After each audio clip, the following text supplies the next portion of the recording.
தூத்துக்குடியில் சித்ரா பௌர்ணமி திருவிழாவை முன்னிட்டு தமிழ்நாடு சைவ வேளாளர் திருத்துறைப்பூண்டி கிளை சங்கத்தினர் 2 டன் அரிசி சமைத்து 1 லட்சம் பக்தர்களுக்கு அன்னதானம் வழங்கினர்.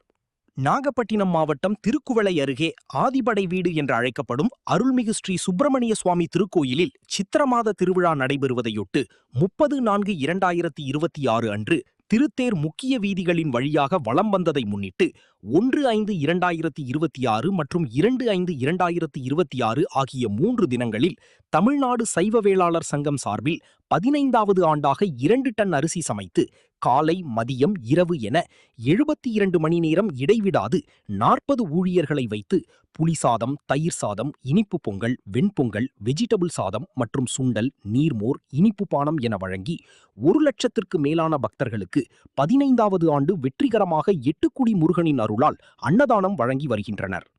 தமிழ்நாடு சைவ வேளாளர் சங்க தலைவர் கே. ராஜேந்திரன், செயலாளர் எஸ். மூர்த்தி, பொருளாளர் எஸ். சொக்கலிங்கம் ஆகியோர் கொண்ட குழுவினர் உற்சாகத்துடன் முருகன் கோவில் அருகில் திரௌபதி அம்மன் வளாகத்தில் அன்னதானம் பக்தர்களுக்கு அன்னதானம் சிறப்பான முறையில் கொடுக்கப்பட்டது. செய்திகளை உடனுக்குடன் தெரிந்து கொள்ள லைக் பண்ணுங்க, ஷேர் பண்ணுங்க, சப்ஸ்கிரைப் பண்ணுங்க, மறக்காம கமெண்ட் பண்ணுங்க.